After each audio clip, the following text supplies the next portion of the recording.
Oh, hi guys, I can see you're already here. Well, welcome to the Elite Koi and Ponds Autumn Koi Photo Show. My name is Thibaut Jacobs. You might think, who's this weird bloke dressed up in pure confidence today? Well, I've been asked by Chris and Tracy to assist on the judging. And who am I to judge, you might think then. So let's introduce myself a little bit. I'm the founder of Koi Question, which is an international news website about koi. We exist for, I think, about 12 years now. Only since last year, since the last month, we've been also available fully in English. So our website is available for you to see as well, and we're getting more and more content translated for you to learn more about Nishiki koi. Chris and Tracy do like the vision of sharing knowledge, which has brought me in contact with them. And I'm also one of the 3 partners in Koi Academy in the Netherlands. We organize all the courses about koi on the highest level. We do certifications with exams which people can take after they've done all the courses on 2 levels, and people can use it, for example, to join a special group that attends hobbyists at their ponds, or use it as a certification if they want to work with a koi dealer to show they have the amount of knowledge needed to be at least start as a professional in this business. Furthermore, what do you want to know about me? I'm 37 years old now. I have 4 kids. I'm a sucker for love. I love my whiskey every once in a while, and some special booze Chris gave me one time. I was there, but for some reason I don't remember a lot of that anymore. It was with a monkey head or something. Let's talk about that later. I now want to talk with you about the fish. And I did my best, spent a few solid hours on looking at all of your fish. Up front, I want to say that thanks for entering all of your koi photos, because I think it's tremendous that you did, and that you are able to learn from each other. These are just moments, of course, in which you took the photo, but I would strongly suggest that you will do so more often, and that you will, for example, write down your expectancies of the development of the koi in the future along with it, and then after a while, then take another picture and then look what has become of it, because I think you can learn a whole lot from it. I'm guessing you're curious about which koi won. So I made a nice little setup here for us to discuss them a little bit, and let's get to it.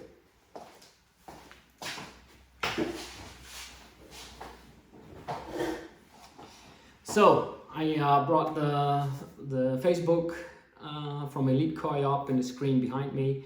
You can just look at it as well on the Facebook as well. You can see the exact same as I do now. I can't go through all of the fish with you in this video, because then the event will probably take a little bit too long, and I don't want you to fall asleep. Not that it's not interesting enough, for which I have taken the time to respond to all of the pictures with a remark, as Facebook does not think it's relevant, so I have to put all of them there. So you can see I've done some, Facebook really doesn't think I'm relevant. So put some remarks, a little judgment below every fish. If you have questions about it, please put a reply on that. I will get back to it. So just so you know that I want to address you all. There were a lot, but I think I hope it helps you. Just to get some starters, I'll pick just a few that I like. I want to take a very honorable mentioning at first, actually, which is this one. I've been told it's been like, because take a moment, which variety do you think it is? Because I think it's probably, just technically speaking, it'll probably be a Matsukawa baka. It's a wagoi, so scaled fish. It's a non-metallic, but one can easily see that it has some metallic bloodline in it. So I think it derives from a metallic breeding, but just without the real metallic features. So, but we can see, like here, the luster on the head. We can, but also the sumi is like it's from a Kikokuryu, but it's just not metallic, and the pattern is also, yeah, very unique. I mean, so this really for me is a very unique koi, and it's also very interesting and very quality koi fish, which makes it overall for me the most unique fish entered in this koi competition. I've asked the team of Koi Question which variety it was, and they also deliberated a little bit about it. So technically speaking, because it is a wagoi,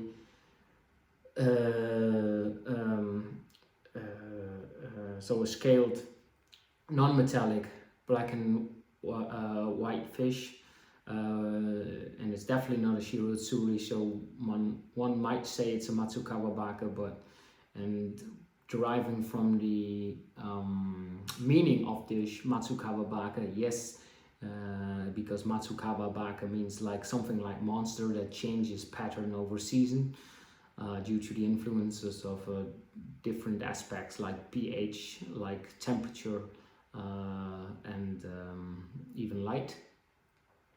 But I just think it's a real hybrid koi, a unique koi. And I enjoyed very much seeing this fish, and I would very much love to see this fish in the future again, and maybe we can do a blog about it, about its development then, and see what it became. So let's, in the meanwhile, go. What should we start with? Go Sanka, non-go Sanka? Shall we start with non-go Sanka first? Okay.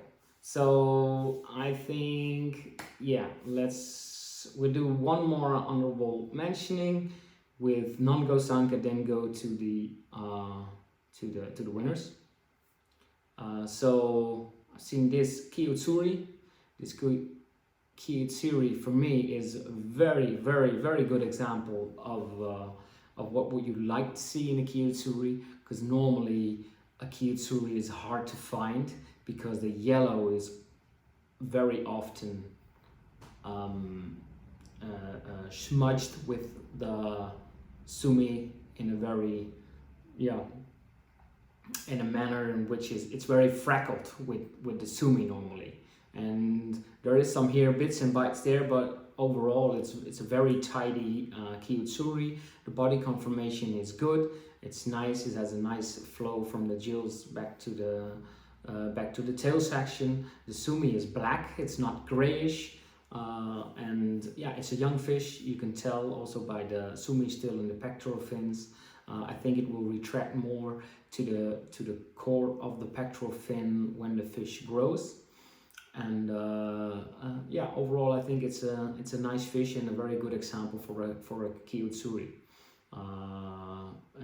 Yeah, this is also a fish I would like to see when it grows a little bit bigger. Sumi gets a nice little more contraction about it, and yeah, well, let's hope we keep the yellow up as well. Luster is always a bit difficult on Kiyotsuris, and as well as you can see, the head is going a little bit pointy. It would be more nice to see it at least up to the eye, to see it would be more straight, so the head would be more in proportion for when the fish would grow more bigger. But yeah, overall just a very, very interesting fish, and yeah, thank you very much for entering this one. I really enjoyed it. Okay, let's get to the first winner. I got a third place in the non-Gosanke, which is this one, a Deutsche Kohaku. Yes, Deutsche is not a Gosanke. The Gosanke is Kohaku Sanke Showa. Sometimes even Tansho, and sometimes in even some shows they even take Shirotsuri into consideration. Well, according for me personally, it's always just Kohaku Sanke Showa, because Gosanke literally means the three big houses, which derives from the shogun area of Tokugawa Ieyasu, which there were three big houses that ruled Japan, and under this reign Japan was brought together in this shogun period, which has made the Gosanke actually a more overall term to bring like great combinations of three good things together, like three great musicians or etc. So the Gosanke is always just three. Getting back to the Deutsche Kohaku, so you can probably see why this koi is stunning. It's like it's lacquered, the beni. It's so red, it's like it's the lacquer from a car. It almost looks plastic, this fish. Of course it's scaleless, so it's more easy to get these hard lines because it doesn't have scales, and along with the luster and shine that is on it. I mean, look how thick it is on it, and the pattern is really playful, and it has like a very good pattern. The first pattern is very good. It's right in between the eyes until the nose, leaving plenty of space for the nose to be free. Has some playful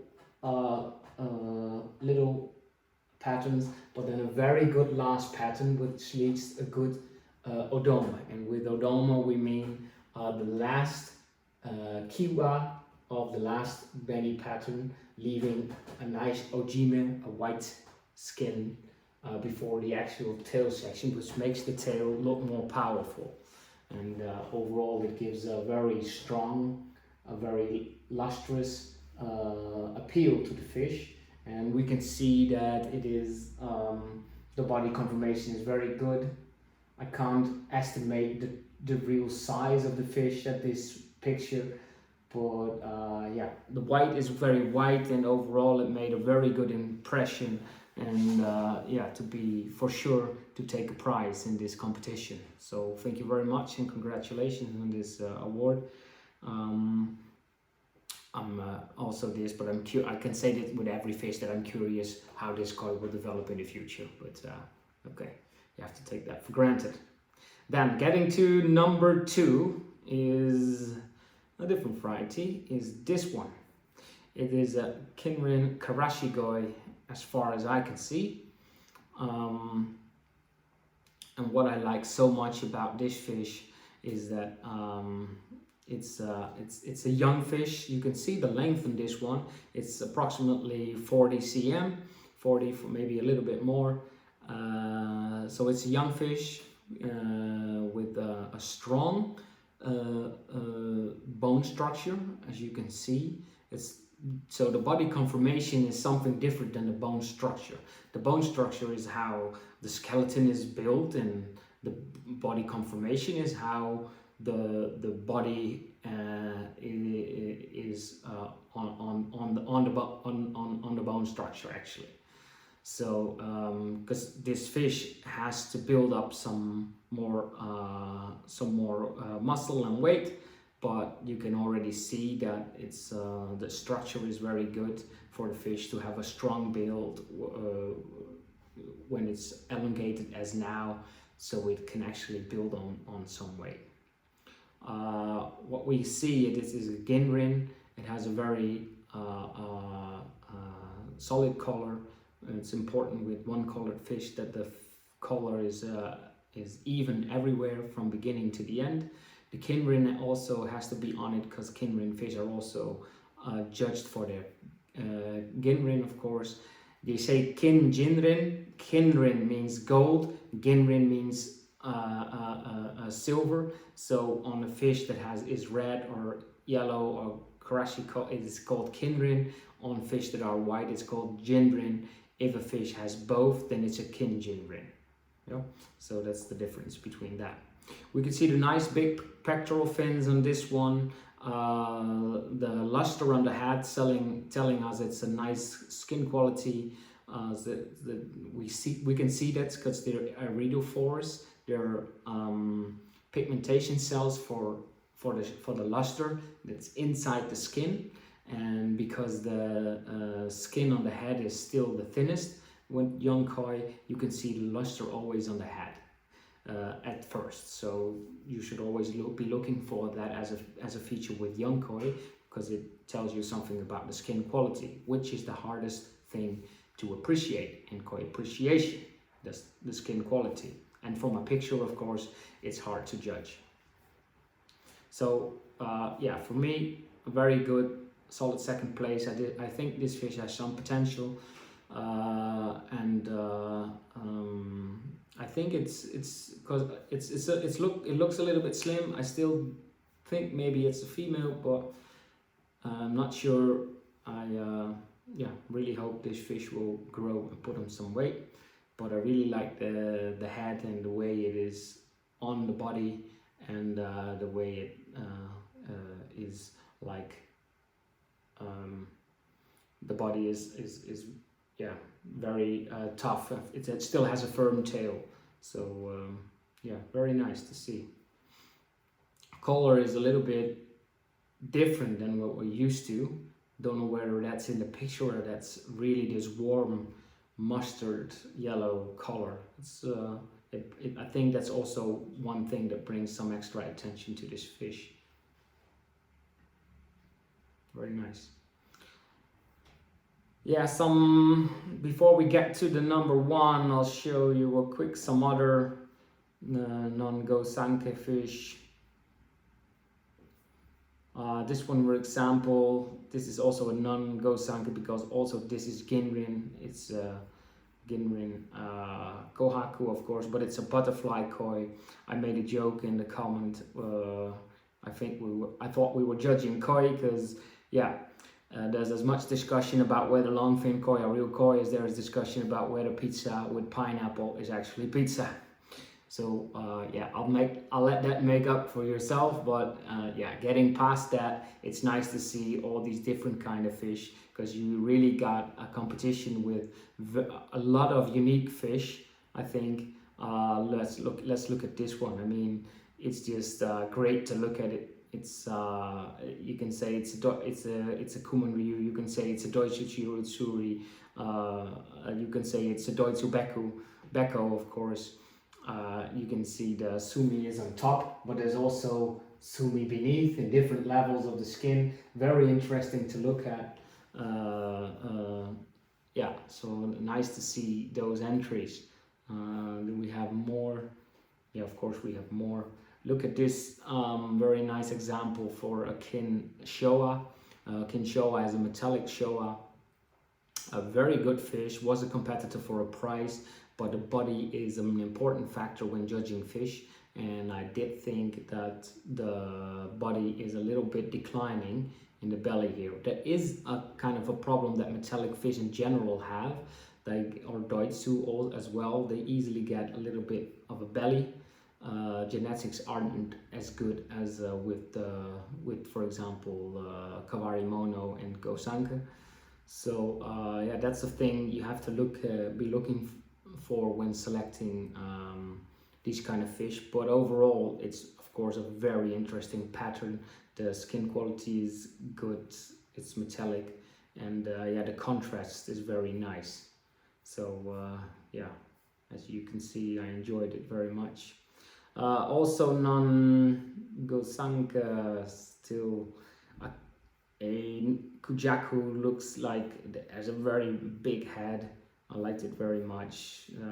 Little pattern. The quality isn't even that good, but it's just impressive for some reason. So liked that very much. Here another one that I liked.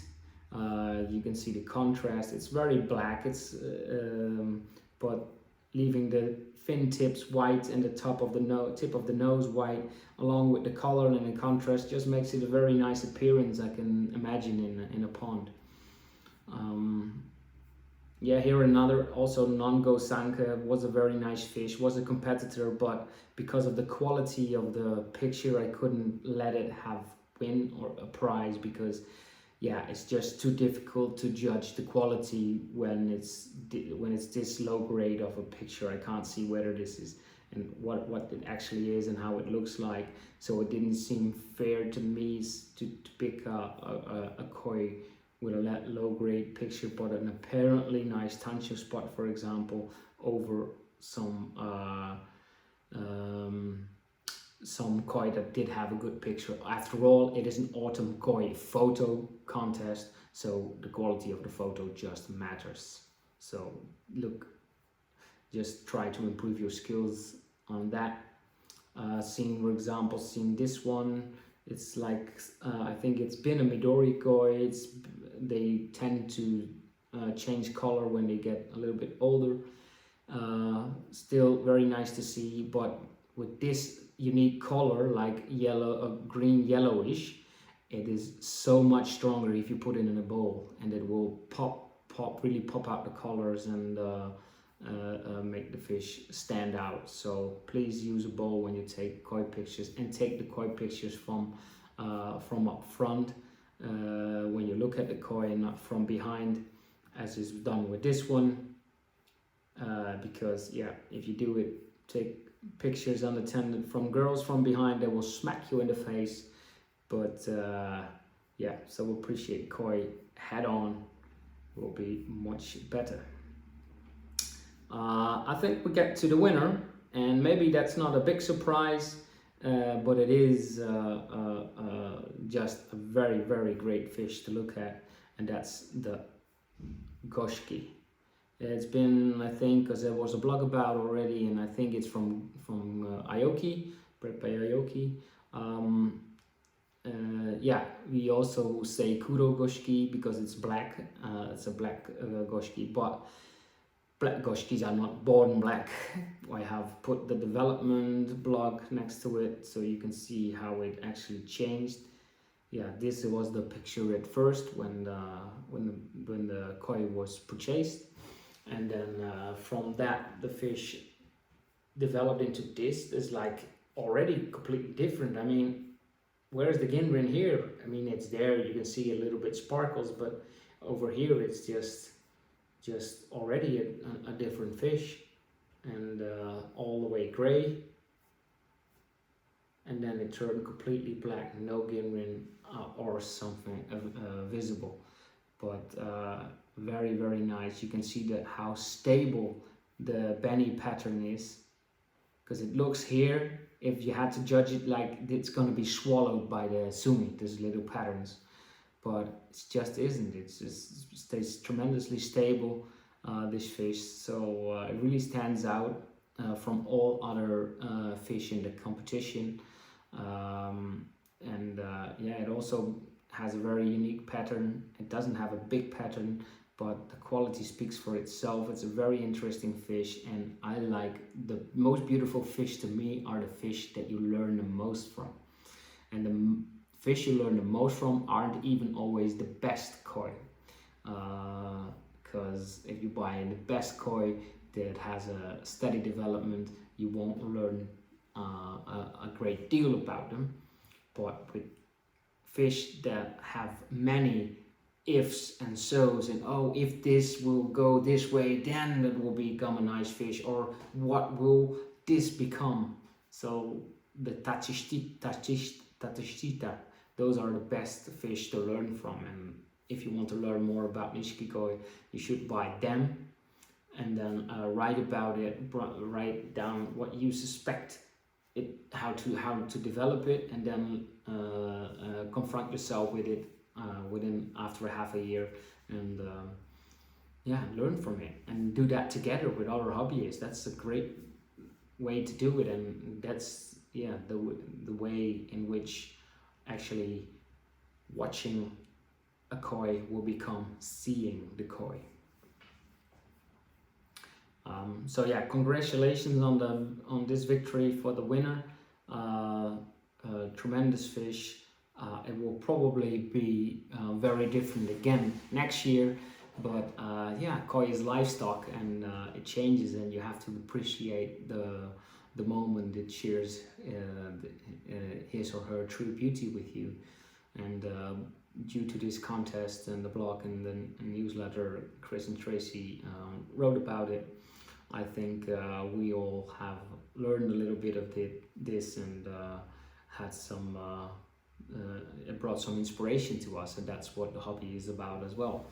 Bring us some inspiration, and yeah, getting information through inspiration is the way to go and learn about more in the hobby. So that's why this koi is for certain the #1 non-go sanke in the autumn koi photo contest of Elite Koi and Ponds.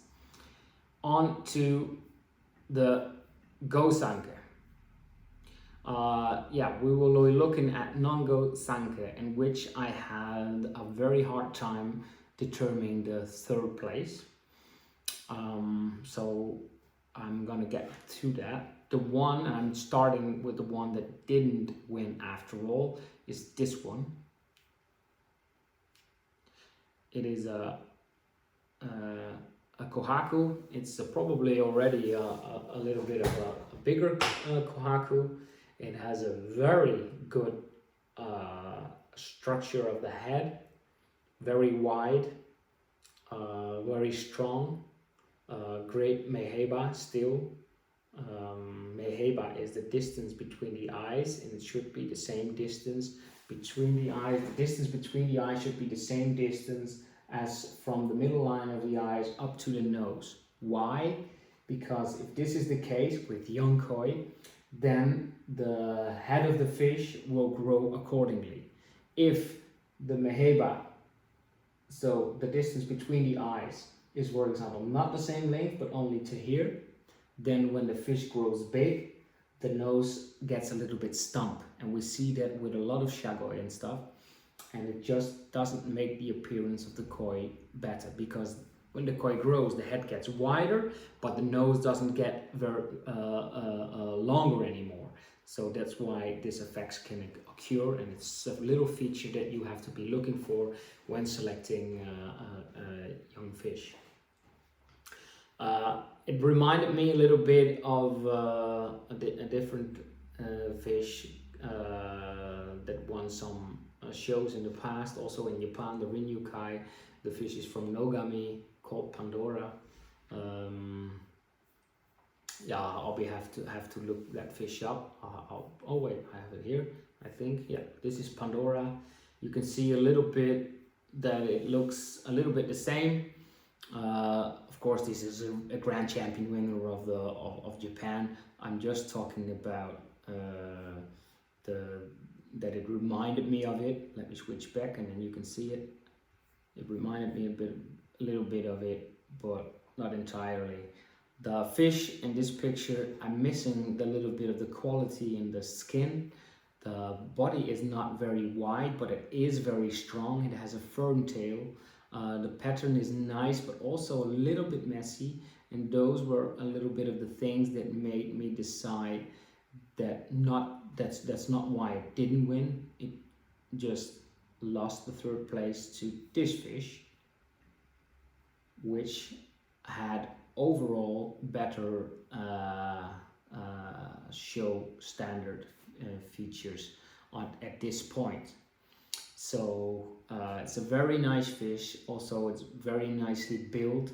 The bone structure isn't not as good as the kohaku that we just saw, but the body conformation is better because it is more wide here, and then more like this torpedo shape. The white is very good. The red is red. The black is black. It has a nice menwara, which is a good for a show. It has a nice motoguru. The only thing it doesn't have is doesn't have beni, a nice beni section on the tail and on the body. Only has it here, but it's not a fault. These are not like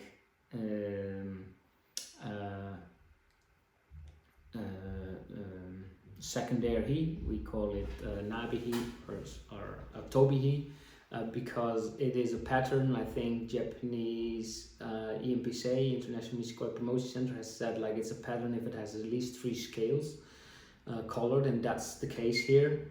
And here it's like, okay, this is not very nice, but it's not that it's a fault immediately. The other kohaku has some irregularities as well, so I find that might be even, but the body structure of this fish is better, and skin quality looks better as far as can be judged from the picture. So very nice Kindai Showa. It is called Kindai when there is more white than there is black and red. So a very nice example and a very good picture as well. So my compliments on that. Then off to number 2. And number 2 is actually the first one. It's this kohaku. It isn't the best picture. It also isn't a bad picture. It shows us a very nice Yondan kohaku. You could arguably say it's a Godan kohaku because it also has a pattern on the tail section, but I would say it's a Yondan kohaku because it is a really small pattern. Because yeah, I think you'd rather say it's a very good Yondan kohaku than a not so good Godan kohaku. You can look at that as well. But those are just, yeah, it's just my opinion. Is just an opinion as well. But the beni is very stable. We can see this is a nice thing to show you guys. The fish has konzai kiwa, which means it has both kamizori kiwa, which means it is the end of the pattern of the red patterns at the end are cutting through the scalation. But it also has maruzoma kiwa, which means the edge of the red patterns is following the scalation, like you see here and here. And when a fish has both, we call it konzai kiwa. I most like to see big patterns with maruzoma kiwa. It look most natural to me. It's not a fault, it's just some appreciation names they use to determine that. Sashi and kiwa, why is that very important? Sashi is the front of the pattern, sashi is the back of the pattern. Why is it actually has names? It's very easy to explain. Maybe it's easy to explain, hard to understand maybe. The scales grow back, they're on top of each other, so they grow back. And if a fish has like where the red pattern begins, there first is a white scale, and here starts the red scale. So there's a white scale on top of the red, and then so on until it appears on the surface, like three layers or something. And that's what you see here, and that's what you see there. It's just you see through the white scale on top, you see the red scale beneath. So that's actually the sashi. But as the koi grows and the skin gets more thick, it tends to disappear a little bit. Maybe not completely, but it should disappear at least to some degree. You should be looking for koi, young koi, with sashi of at least 2 scales, because that implies that it has good growth potential, and also because if there's no sashi, it means the skin pigmentation isn't deep in the koi, or the skin pigmentation is not strong in the koi, which could lead to loss of pigmentation when the koi grows, or the pattern will start to deteriorate at the scales, and will lose its beauty and shape. And then the back, it's the same. Kiwa is where the pattern ends. So the white skin starts, and then you see the opposite. You see the red scale on top of the white scale. And of course, when the beni quality is good, the red, then you won't see through it, and you see a nice edge around it, when the pattern stops. We don't want to see it blurry and see it going into the white. We want to see it straight. So Kamisore Kiwa along the scales, or Maruzono Kiwa along the scales, or Kamisora Kiwa through the scales. Both of them together, it's called Konzai Kiwa. White skin, very good. This head pattern is called Hanatsuki. There are very many head patterns. Hanatsuki is actually an acceptable form of Maruten. In this case, you also have Menkaburi, which is a completely red head. But with Hanatsuki, it starts at the beginning of the head, running between the eyes until the nose tip. And it's a desirable form, but more desirable than Menkaburi, less desirable than, for example, the real Tansho or Maruten spot. Overall, a very nice kohaku. Yondan kohakus are very rare because if a koi has more patterns, you also have the risk of more sashi and kiwa that can go wrong. So that's why a koi with more steps in its pattern is considered in judging to have a higher level, like gymnasts that do more difficult routine. They might get a lower grade, but they get a more higher difficulty number, which is also being considered in judging. That's why, for example, judges at shows sometimes, and I know this from Japanese judges, that they sometimes, especially from Shinkokai, which are breeders, judges, they judge a fish with 3 colors higher than kohaku with 2 colors, although kohaku is, of course, highly regarded. But yeah, as a breeder, you know how hard it is to not only get the Benny good at the koi show, but also get the sumi like lacquered and black on the koi show. It's just an extra difficulty layer, which could be more appreciated, as well as when a fish has more steps in its pattern. It's more room for error, and when the errors aren't there or are not big, then there is more appreciation coming its way. So we're now done with number 2. Congratulations on that one, and we are up for the big finale, the winner. And this winner is, ruffle the drums, it's this Sanke. After looking at all the fish, I think this Sanke is the best Go Sanke, and I'll explain with you why. Because it has a nice body, the body structure is good, the body conformation, it could be a bit more wider, but the head is very good.